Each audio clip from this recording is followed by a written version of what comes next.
Hey everyone, Joe here with the Idaho Prepper channel. Good to be back with you guys. So, what a week! Um, you know, I I just got off work. I've been really busy this week. Actually, been busy for the last few weeks. For those of you who are familiar with my channel, you know my full time job is I'm a painting contractor. So this is kind of the end of the season here, and I've just been busy trying to get jobs wrapped up. So it's been difficult for me to get videos out consistently.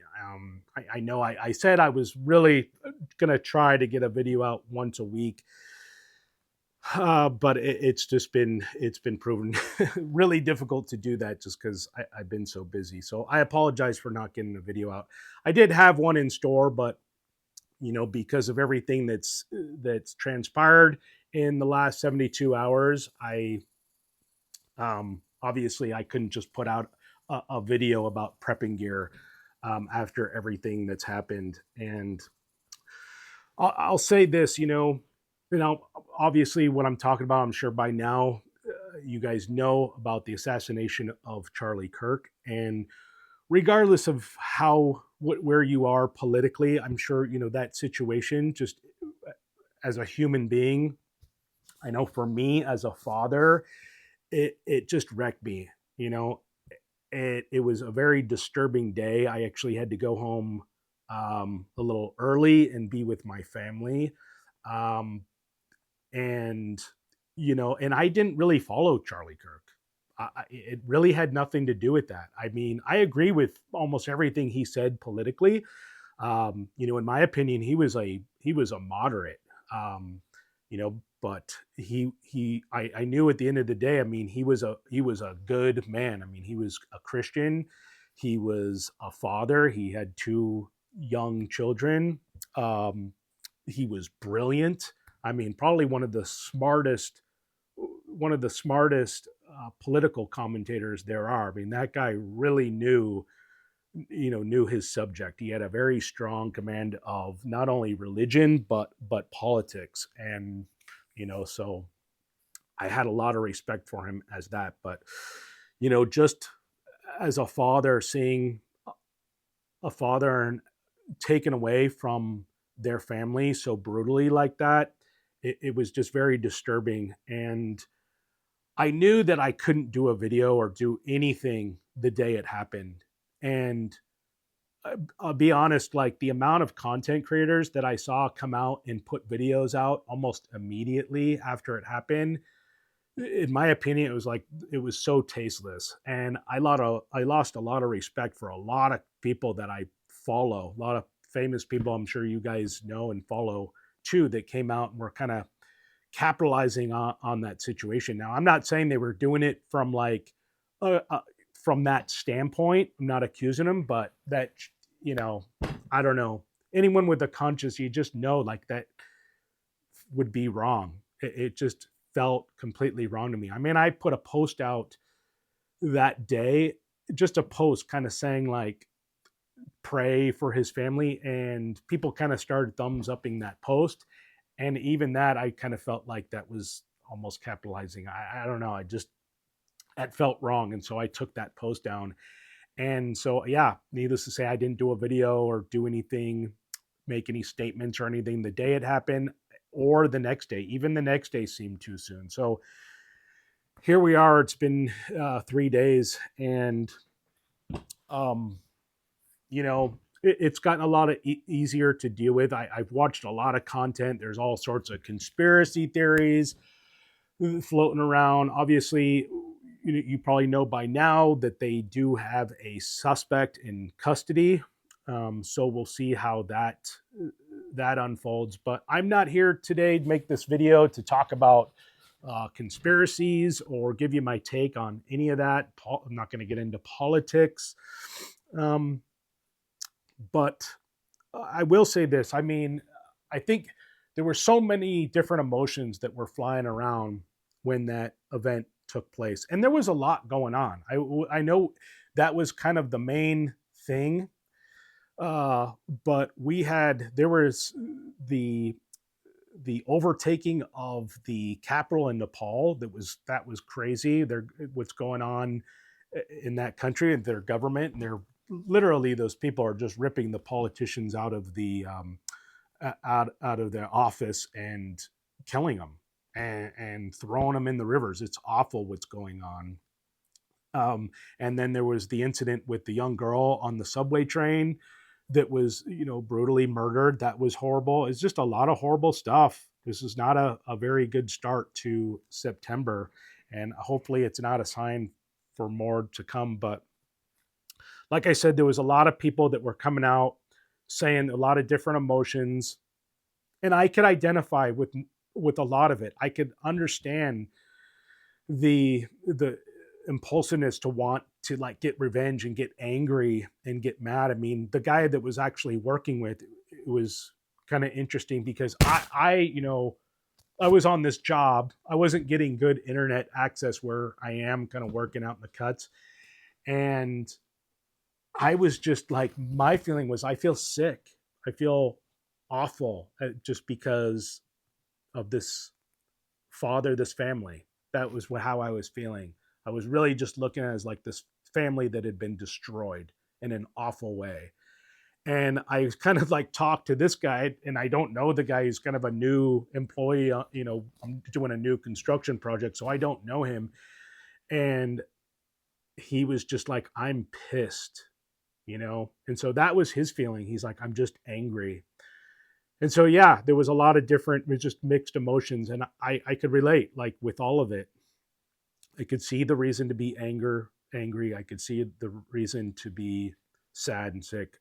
However, the people that were celebrating it are sick and mentally ill. And I think I mean, for me, I've always known those people are out there. I know people that are like that. I have people that are like that in my family. It's just, it's repulsive that people have become so dark and sick and sinister that they could celebrate something like that just because of political opinions. It's really sick. It's very telling as to like where we're at as a country. It's very sad. And I think most people, you want to just say like, we just need God back in our lives. And yeah, I mean, for sure, we need God, but there's a lot of work that we need to do. Um, and I know I get these comments in my comment thread all the time, like all you need is Christ. And I'm a Christian. I agree with that sentiment 100%. But in all honesty, I feel like that statement it's a little um, intellectually lazy, shall we say. There's more to it than just praying and going to God. We have a lot of problems in our country that need to be fixed and looked at. A lot of uncomfortable stuff we need to look at. And I think this is what I'll say. And this is something that I've thought about saying ever since I started this channel, but I have to keep kind of stopping myself and reminding myself like I'm a preparedness channel. We talk about preparedness gear, this is not the time and place. I don't want to get into politics and personal opinions, but like I said, with everything that's going on, it's kind of hard not to address it on some level. But I'll say this, before we can do anything as a country, we need to figure out who we are. Because I think one of the big problems of where this stems from is we're having a major identity crisis as a country. We've forgotten who we are as Americans. I don't even think we know what that term even means. And it's because we have been propagandized for the last 70 years. And now this is my take. I'm going to just start giving you my opinion here.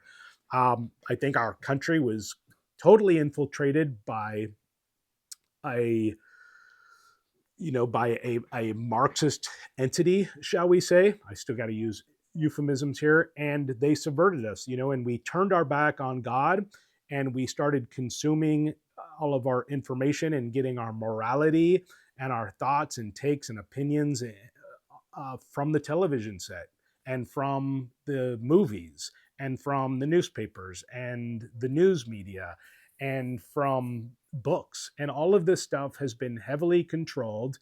And by Marxists. It's, and everybody on the left and the right have succumbed to this propaganda. It's not just a liberal thing. It's not just a left right thing. Both sides have adopted the morality of a very secular um, set of ideas. We've both on both sides have adopted a very secular anti-Christian morality, and it was sold to us very well, very deceptively. Like, it was just sold to us little bit at a time until it just became natural. And I think people are starting to wake up from it. Clearly, people are waking up a lot faster than I thought. I've definitely seen people wake up. Is that, it's been escalating over the last like 3-4 years. It's really taken off. But it is good to see. Hopefully people can wake up fast enough. There's still a lot of waking up to do. But I'll just say that we're having an identity crisis as a country. So we got to figure out who we are, remember who we are. Being an American is more than just an idea. We are a very distinct people. We're a very, we're Christians. We are, and we have a language and we have a culture. And we've forgotten that. And, you know, and I think a lot of that is just people are lost. I see when I see a lot of these people, these crazy people, I think it just stems from like these people have no identity. They have really like nobody that they can relate with. So they go online and they find just dark stuff. And it's sad. It's hard to watch, but I am optimistic. I think we can recover from it. And the next thing we have to do is once we figure out and remember who we are, we got to figure out who our enemy is. It's like kind of like one of the reasons why when you're suffering from something, you go to the doctor, the first thing they need to do is diagnose the problem. What is the exact problem here? We got to figure out exactly what's going on. So that's what we got to do. You got to figure out what the problem is, and it's got to be clear and distinct. And I think for a lot of people, we're just going to have to get out of our comfort zone. We become very comfortable as Americans. We've had, our economy in a lot of ways, even though people complain, the economy, we've gone through recessions. It's nowhere near as bad as what most countries go through on a day-to-day basis. For the most part, we've been very spoiled as Americans. I mean, I'll tell you right now, like even when the 2009 crisis took place, we had that major recession with the housing market. I lost my home. Like I tell the story a few times. I lost my home. I was homeless. I didn't have any work, but I was still okay. Like I still had clothes. I still had a car. I still had a vehicle. I was still able to get to jobs. They weren't paying me nearly as much, but I was able to, get in a vehicle, drive to work, have coffee, eat breakfast, lunch, and dinner. I mean, I had a roof over my head. Yeah, I had to share a place, but I still had a roof over my head. I still got to do good things on the weekends. There wasn't a war taking place. So even in the worst, economical situation I've experienced in this country, in the grand scheme of things, it wasn't that bad. So, I mean, we've been very spoiled as a country. And I think in a lot of ways, we just lost touch with reality. What we think is like a terrible economy is probably a normal economy. I remember growing up in the 80s and, I was pretty poor. My parents were pretty, they struggled for sure. I had to wear, hand me down clothes, get secondhand shoes, things like that. I go to school with rich kids who make fun of me. And so I experienced that. But, looking back, it was like, even though my parents were struggling, they were being responsible with their money. We owned a home and they're really just struggling because they were getting started and they had a home, they were just getting their investments going. Their investments hadn't started paying off. And so it was just kind of slow. So now they're doing well, and I started out that way too. It's like when you're starting out, you're just barely getting by. Um, but what I'm saying is that I think that our economy has just been so inflated that even I think when it goes back down to kind of a healthy place, it's going to look poor. But I just think we need to start living within our means. Um, I don't think being able to buy a new iPhone every year is, would qualify as being broke. Although a lot of people would feel that way, like I can't even afford a new phone or something. Yeah, I hear that a lot. People's like, my phone's 4 years old. Like that's just the worst thing in the world, and they're broke. So I think we just lost sight of a lot of things as a country. But I don't know. I'm not very good at speaking off the cuff like this. I do live streams, and I know it's probably painful for a lot of people. I can yabber on for a long time, but just speaking off the cuff like this and trying to stay on point is just not my strong suit. I have terrible ADHD, and my mind is kind of wandering all over the place, especially when I talk about deep subjects like this. But the last thing I'll say is, I, as optimistic as I am that this country will turn around, eventually it will. I think things are going to have to get harder, unfortunately, before they get better. I think things are going to have to get harder. We're going to have to even see even more ugliness before we as Americans realize what we have to do, and fix things. And I don't think that's not like a call for violence. I don't think we have to, a lot of people feel like we need guns, and I don't think that that's the solution necessarily, because we didn't get into this problem with guns. We're into this mess because our enemies are smarter. It's that simple. Our enemies are outsmarted us, and they sold us propaganda, and we ate it up, and we turned our back on God, and we became spoiled and deranged and sociopathic, and and we let our country fall apart, because we got outsmarted, and we gave in to our temptations. That's what happened. And so the solution to this is not a violent one, I don't think, unless our enemies want to make it a violent one. But I think what we need to do is just really wake up, remember who we are, realize who our enemies are, and then we need to start getting smart again and really just outsmart our enemies. And thank God we still have the First Amendment. I see a lot of people like pushing the Second Amendment as if it's the First Amendment. Like this is the solution, like it's the automatic go-to, which is just insane to me, because it's like, hey, before you go getting your rifles and getting locked and loaded, you need to figure. You don't even know who your enemies are, so who are you even going to be shooting at? So yeah, don't listen to people who are talking about doing anything like that. Guaranteed, the vast majority of them don't even know who their enemies are. So we need to get clear about who we are, who our enemies are, and we need to undo the lies in our head, man, because we've been propagandized. We need to undo all of this sick conditioning that's happened. We need to get right again about who we are as a people and as a nation and a culture and religion. And we got to fight back, as tactfully and as smartly as possible. That's a word. But yeah, that's kind of my thoughts on it. And I'm optimistic. Now, with that said, like I said, I think things do have to get a little uglier.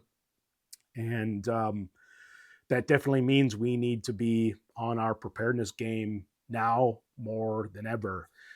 And I think, especially with these times, I'll tell you, as far as stuff is concerned, because I know it's like a gear channel, people tune into my channel to see gear and hear about stuff like that. And I get it most of the time. Like it's not lost on me that people tune into my channel to be entertained. It's fun to look at stuff, look at flashlights and things. But there is a very serious component to all this. And as far as gear is concerned, I'll say this kind of in closing, man, like protect yourselves, protect your family. Things are getting violent. I don't think it's going to stop. And for those of you who live in urban areas where the chances of riots and civil unrest breaking out is at a is high, man, protect yourselves. And that means getting body armor for you, your family, um, and staying armed if you can. Obviously, if you're in a state where you're allowed to uh, have a concealed carry, but stay vigilant, and use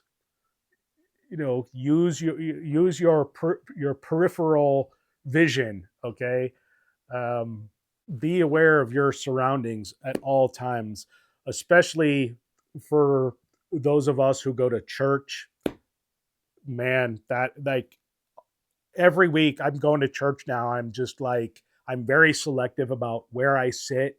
I have an exit strategy, exactly what I'm going to do and how I'm going to defend my family. I'm constantly looking over my shoulder when I'm at church now. And yeah, I'm definitely armed and I definitely have body armor. And so I'll say that,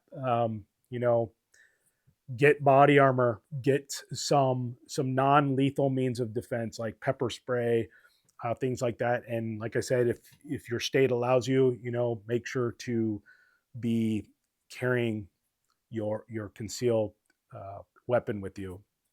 It's very important, more so now than ever, unfortunately. But I'll make sure to leave links in the description for those things if you guys are interested in body armor. I think I have some discount codes to things like that. But if you haven't put an EDC together, boy, do that. That's like prepping 101. Get your EDC together and definitely make the nucleus of it self defense. So that's going to do it for me today, you guys. I'm going to try to get another video out and just on gear, and we'll go back to just talking about gear and basic things like that. This wasn't a fun video for me to make today, you guys. It's just is still terrible. I'm honestly still shook up about everything that's taken place. So that's going to do it for me today. Hope you enjoyed the video. Let me know in the comment section if you have any questions for me. And if you haven't done so already, please make sure to hit that thumbs up button and subscribe to my channel. And if you want to see more videos like this in the future, go ahead and hit that notification bell. So with that said, until the next time, stay prepared.